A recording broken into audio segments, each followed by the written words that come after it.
The top dog, I know these niggas all want my position, cause I'm putting up numbers like a statistician. The king back like LeBron when he returned to Cleveland. Time to spread the bag around, make sure we all eating. Heard some niggas think they got us, guess we all even.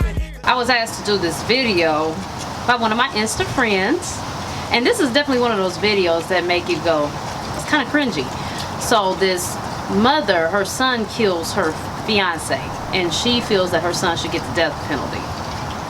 So let's listen to it and talk about it. The mother of 19-year-old Antonio Hicks, charged with killing Air Force Sergeant Johnny Clyburn last Tuesday, is speaking out. She believes her son was simply jealous of the love she had for the decorated sergeant. Clyburn was engaged to Hicks' mother, and she calls her son a monster, wishing he could be sentenced to death for his heinous crime. 7 Action News reporter Kimberly Craig has the story. It's hard to imagine any mother wishing her own son could get the death penalty, but Nicolina Pace says not many mothers have seen what she has witnessed. To me, he's a monster. You were smart enough not to shoot yourself like that.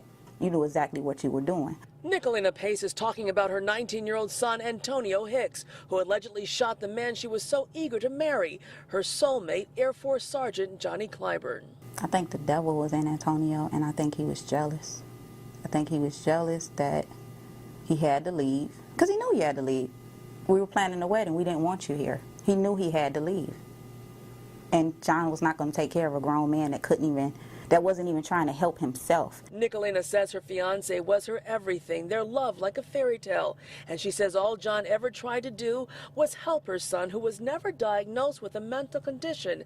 But she and John thought the 19-year-old had some sort of problem, and John tried to help him get on Social Security. But Nicolina says her son never followed through, and he resented that he was going to have to move to Florida to live with his father. If he does have schizophrenia and mental illness, he gives those people a bad name. I don't even believe he has that. I just think he has the devil in him. The day after Memorial Day, when Sergeant Clyburn got home from work, he was in the basement cleaning up something Antonio broke. So John turned around to see what Antonio wanted. That's when Antonio shot him. Nicolina says she started hitting Antonio. He left the basement, but then came back. What do you think made him come back downstairs? Because I think he still thought John was alive. And Nicolina does not waver when she says she wishes her son could get the death penalty. Like a petition or something where he can get the death penalty and we can make an example out of him.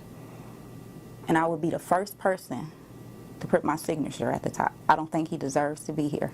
He knew how in love we were. So why destroy it? It's like he think he walked away with something. Look what I took from you. He wanted to do this.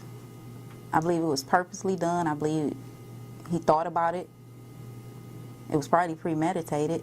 And to anyone who has ever loved John, Nicolina says she is sorry for what her son has done. On Detroit's East Side, Kimberly Craig, 7 Action News. Well, number one, we don't really know what's going on here. So we have to only speak on what is being given, right? I'm gonna say, number one, I believe this mother is speaking out of grief. She was gonna get married, she was in love with this guy, and her son takes him from her, and it's destroyed her whole world. So I'm gonna say she's speaking out of grief. I do understand her being upset with her son. I don't understand her wanting the death penalty, but again, she's speaking out of grief. So it's kind of like, as horrific and cringy as that sounds, we gotta kind of give it a pass and not give it a pass. You gotta hear it and but give it a pass. Many people might disagree with what I'm about to say. She said she was going to send her son to live with the father. She goes on to say they were planning a wedding and you weren't wanted here. Basically, you gotta go. We don't want you here. We're planning a wedding.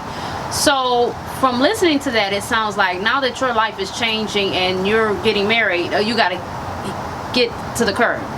I'm sure before it was no problem with him staying in the basement or whatever.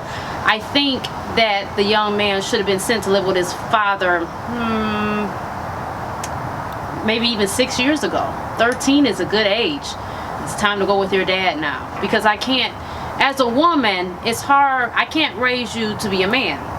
what's going to happen is we're going to develop a codependency relationship, a very unhealthy one, an inappropriate one, because you don't have any business being up under me. She said he wasn't about to take care of someone who wasn't helping himself. So am I going to put all the responsibility on this mother? No, because there are single mothers that raise productive individuals in society. So I don't really know what went wrong in this instance, but I can tell you he would have did far better if she would have sent him a long time ago with his father. So it sounds like there was some codependency built here. What is it called? The Oedipus complex or something like that. So these men begin to see their mother as their woman. He doesn't have probably a love interest that he's really into. It could be a little mental illness in here, but a lot of stuff happens when things are not done in order and things are not appropriate. So again, I'm not going to say, you know, his mother is full of the devil for feeling this way. No, I'm not going to say that, but I am going to say single mothers, if the father is willing to take the child. Now you have some instances where these fathers don't want to step up, and that's a different issue. But if there was a situation where she said she was going to send him to the father, you could have sent him that a long time ago. It shouldn't have been, oh hey, I got this man, now you got to get lost, because that would disrupt a child, that would hurt his feelings, because it was all good till he came around and now he seems like a problem. So to a degree, I do think this mom needs to take responsibility, but I don't think right now the mirror is to be held into her face, because she is grieving. She's not going to think totally 100 like she should, because there's a whole bunch of stuff at play here. So it's hard to kind of take responsibility. I don't think right now is the time to say take responsibility for your part in this. It's just time for her to grieve, and we hope that she can revisit this when her heart has healed a little bit. She'll never be over it, but she'll be better than she was when she made this video with the news. We just hope that things will get better for her. But yeah, women can't raise men, and this is the result of women trying to raise men. Sometimes it works out and a lot of times it doesn't.